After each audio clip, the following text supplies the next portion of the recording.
नमस्कार। हम बात कर रहे हैं आधुनिक भारतीय इतिहास मॉडर्न इंडियन हिस्ट्री जो है वो स्टडी कर रहे हैं अपने चैनल में। और पिछले लेक्चर में हमने बात की थी कि भारत में क्रांतिकारी गतिविधियां जो हैं किस प्रकार से शुरू होती हैं, क्या कारण हैं, उनका उदय किस प्रकार से होता है। और आज हम बात करेंगे स्पेसिफिकली महाराष्ट्र की, कि महाराष्ट्र में इन क्रांतिकारी गतिविधियों का दौर किस प्रकार से होता है, किस प्रकार से ये दौर पकड़ता है। पिछले लेक्चर में मैंने ये बात बताई थी कि क्रांतिकारी गतिविधियां किसी विशेष स्थान तक तो सीमित नहीं थी, लगभग पूरे भारत में फैली हैं, लेकिन जो प्रभाव इसका महाराष्ट्र, बंगाल और पंजाब इन 3 स्टेट्स में देखा गया वो शायद कहीं और नहीं देखा गया। ये 3 स्टेट्स इसलिए इम्पॉर्टेंट बन जाती हैं इन क्रांतिकारी गतिविधियों के संदर्भ में, रेफरेंस में, तो वो हमें ध्यान रखना है। तो इसीलिए हम महाराष्ट्र में जो क्रांतिकारी गतिविधियां हैं, रेवोल्यूशनरी एक्टिविटीज हो रही हैं, वो अलग से हम स्टडी कर रहे हैं। तो बैकग्राउंड कोई खास नहीं कही जा सकती कि क्या कारण हो सकते हैं भी महाराष्ट्र में, पंजाब में या बंगाल में ही इन क्रांतिकारी गतिविधियों का प्रभाव अधिक देखा गया। लेकिन हिस्टोरिकली, ऐतिहासिक परिप्रेक्ष्य में हम देखें, बात करें तो शिवाजी जो है वो एक महाराष्ट्र के एक आइकॉनिक फिगर है। तो शिवाजी महाराज जो हैं, छत्रपति शिवाजी महाराज को महाराष्ट्रियंस जो हैं एक आइकॉनिक फिगर मानते हैं।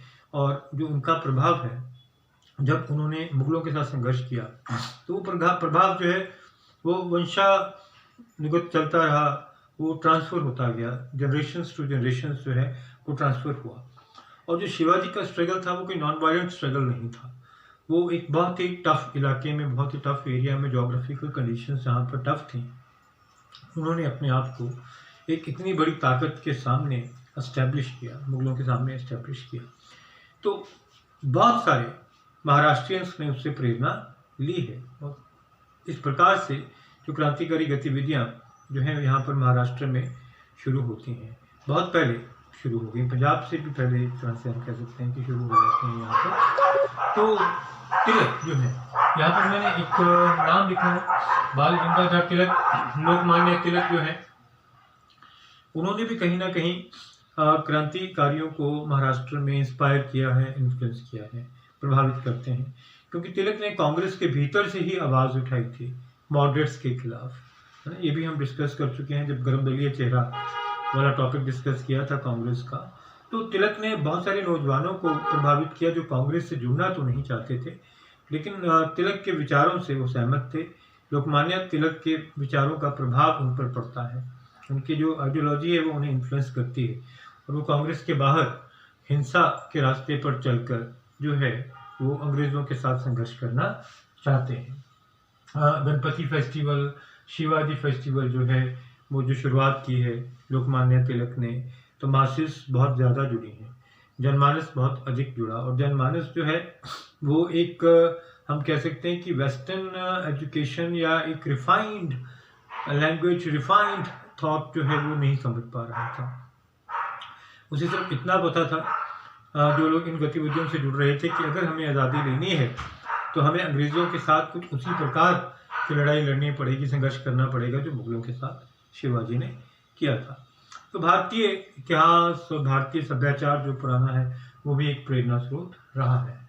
और चेपेकर ब्रदर्स जो हैं ये सबसे पहले क्रांति की मिसाल उठाते हैं, जलाते हैं महाराष्ट्र में। चेपेकर बंधु के नाम से ये फेमस हैं, दामोदर चेपेकर हैं और बलवंत चेपेकर हैं। एक लेक्चर में मैंने बताया था कि पूना में 1876 में फेमाइन आया, अकाल की स्थिति पैदा होती है, और इसी दौरान वहाँ पर प्लेग की बीमारी भी फैली थी, बुबोनिक प्लेग, हम ब्यूबेनिक प्लेग कहते हैं जिसे, बुबोनिक प्लेग एक छूत का रोग, और इसने बहुत सारी जानें ले ली थी, लाखों लोग जो हैं वो पूना में मारे गए थे बुबोनिक प्लेग के कारण। और फेमाइन, अकाल और बुबोनिक प्लेग के लिए जो भारतीय थे वो जिम्मेवार मान रहे थे ब्रिटिश नीतियों को, पॉलिसीज़ को, ब्रिटिश आर्थिक नीतियों को विशेषकर, कि वो ध्यान नहीं रख रहे यहाँ पर भारतीयों का। इसी वजह से प्लेग फैला है और इसी वजह से जो ये फेमाइन है, जो अकाल की स्थिति है, वो पैदा हो रही है। ये बात हुई है, लेकिन देखा कि कुछ हुआ नहीं है और पूना में एक कमिश्नर, जो प्लेग कमिश्नर के नाम से एक व्यक्ति था, प्लेग कमिश्नर औधा, एक पोस्ट, और कर्नल रैंड जो है वो इस औहदे पर था, और कर्नल रैंड की हत्या कर दी जाती है। ये जो चेपेकर बंधु हैं, दामोदर चेपेकर और बलवंत चेपेकर, ये कर्नल रैंड को मार देते हैं। ही वॉज मर्डर, और चेपेकर बंधुओं को फांसी चढ़ा दिया जाता है, फांसी की सजा सुनाई जाती है। सबसे पहला इंस्टेंस जो है महाराष्ट्र में क्रांतिकारी गतिविधियों का हम ये मानते हैं। फिर हम बात करते हैं वासुदेव बलवंत फड़के।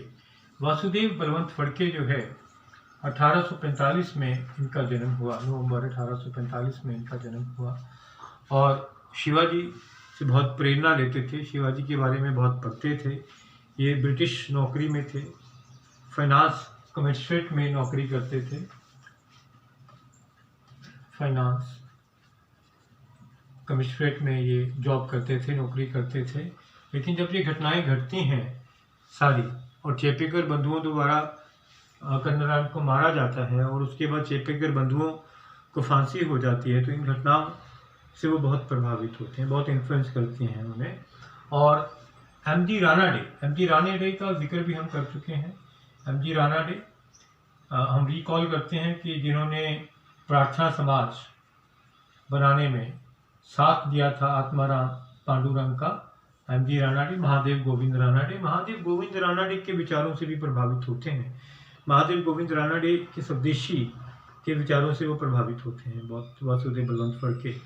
और जॉब छोड़ने के बाद, ये नौकरी छोड़ने के बाद, वो महाराष्ट्र के उन जिलों का भ्रमण करते हैं क्योंकि टफ डिस्ट्रिक्ट्स माने जाते थे। सह्याद्री हिल्स के जिले, जहाँ पर शिवाजी ने भी अपना बहुत सारा समय गुजारा, सह्याद्री माउंटेन्स जो हैं एक टफ इलाका माना जाता है महाराष्ट्र का, तो वहाँ पर वो ट्रैवल करते हैं, वहाँ पर भ्रमण करते हैं और क्रांतिकारी गतिविधियों में शामिल होते हैं। और लूटपाट का जो मेथड है कि धन तो था नहीं, बैगिंग करने के बजाय एक लूट का जरिया जो है वो इन्होंने चुना कि लूट लीजिए, आप खजाने को लूट लीजिए, और जो ऑफिसर्स हैं, लोकल ऑफिसर्स हैं, उन पे अटैक करना जो है, बम बनाने की जो सिखलाई देनी, वो वासुदेव बलवंत फड़के जो है वो करते रहे हैं। एक जाना पहचाना नाम जो है वो महाराष्ट्र में क्रांतिकारियों में वासुदेव बलवंत फड़के का है। और फिर विनायक दामोदर सावरकर या वीर सावरकर, लोकप्रिय नाम वीर सावरकर। विनायक दामोदर सावरकर, दो भाई, गणेश सावरकर और नारायण सावरकर। तो सावरकर परिवार पूरा का पूरा जो है वो इन क्रांतिकारी गतिविधियों में शामिल था। 1823 में जन्म हुआ, और भारत के प्राचीन इतिहास, प्राचीन सभ्यता से बहुत अधिक प्रभावित, और ये मानकर चलते थे कि Indian race is not inferior to the British, कि जो भारतीय नस्ल है, भारतीय रेस है, वो इन्फीरियर नहीं है, हम गुलाम नहीं है, हमें कॉलोनाइज किया गया है, लेकिन इसका मतलब नहीं है कि हम ब्रिटिश लोगों के गुलाम बनकर रहे।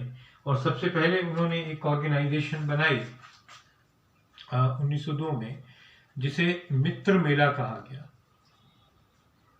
मित्र मेला, और एक छोटी सी ऑर्गेनाइजेशन थी। तो ये क्रांतिकारी गतिविधियां हैं, क्रांतिकारी आंदोलन हैं, इसमें जो गुप्त संस्थाएं बनती थी, सीक्रेट सोसाइटीज बनती थी, वो कॉमन थी। हम देखेंगे कि पंजाब, बंगाल में भी इन सीक्रेट सोसाइटीज का प्रचलन हुआ। तो एक मित्र मेला भी एक तरह की सीक्रेट सोसाइटी थी, गुप्त संस्था थी, और आगे चलकर एक इसे बड़ा नाम दिया गया, बड़ा रूप भी दे दिया गया, और 1907 में यही सोसाइटी जो है वो बनती है अभिनव भारत। इस सोसाइटी का नाम होता है अभिनव भारत। मित्र मेला गेट्स ट्रांसफॉर्म्ड इनटू अभिनव भारत। तो एक सीक्रेट सोसाइटी बनाने का श्रेय जो है वो विनायक दामोदर सावरकर को जाता है, वीर सावरकर को जाता है। और वीर सावरकर को श्यामजी कृष्णजी वर्मा स्कॉलरशिप में इंग्लैंड बुला लेते हैं। श्यामजी कृष्णजी वर्मा, ये नाम जो है ये भी क्रांतिकारी गतिविधियों से जुड़ा हुआ है, श्यामजी कृष्णजी वर्मा। और ये स्कॉलरशिप में वीर सावरकर को लंदन बुलाते हैं और वहाँ पर लंदन हाउस की स्थापना करते हैं। अब लंदन हाउस एक ऐसा ठिकाना बन जाता है, एक ऐसा ठौर ठिकाना बन जाता है, जगह बन जाती है जहाँ पर जो इंग्लैंड में बसे हुए क्रांतिकारी या जो भारत से बुलाए गए, जो भारत से गए, वो वहाँ पर इकट्ठे होते थे और क्रांतिकारी गतिविधियाँ किस प्रकार से करनी है वहाँ से एक तरह से संचालित होता था। वहाँ से सारा ऑर्गेनाइज किया जाता था कि किस प्रकार से भारत में ये गतिविधियाँ करनी है। एक मास्टरमाइंड हम कह सकते हैं श्यामजी कृष्ण जी वर्मा को, और इंडिया हाउस को हेडक्वार्टर कह सकते हैं। तो विनायक दामोदर सावरकर तो वहाँ पर चले गए, लंदन में चले गए, इंग्लैंड चले गए, और यहाँ पर सावरकर बंधु जो हैं, गणेश सावरकर और नारायण सावरकर जो हैं, वो गतिविधियों का संचालन कर रहे हैं। बम किस प्रकार से बनाने हैं, किस प्रकार से बंदूक चलाने की सिखलाई देनी है, किस प्रकार से खजाना लूटा जाए, किस प्रकार से धरने लगाए जाए, ये इंडिया हाउस में सब कुछ तय होता था। और इंडिया हाउस में किया भी इसीलिए गया, इंग्लैंड में ये आवाज़ इसीलिए मुखर की गई ताकि विदेश में बाकी देशों को भी पता चल सके कि हम इंग्लैंड के खिलाफ क्या कर रहे हैं, इंग्लैंड भारत में क्या करता है और हम इंग्लैंड के खिलाफ क्या करने जा रहे हैं। तो गणेश सावरकर जो है, गणेश सावरकर को सेडिशन के केस में इम्प्रिजनमेंट दे दी जाती है, उम्र कैद दे दी जाती है। गणेश सावरकर को इम्प्रिजनमेंट दे दी जाती है और बाद में उन्हें फांसी की सज़ा दी जाती है गणेश सावरकर को। और जैक्सन जो है, the man, British man Jackson was responsible for it. तो जैक्सन की हत्या जो है फिर वो वीर सावरकर की सोसाइटी जो है अभिनव भारत के कुछ सदस्यों द्वारा जैक्सन की हत्या जो है वो करवा दी जाती है।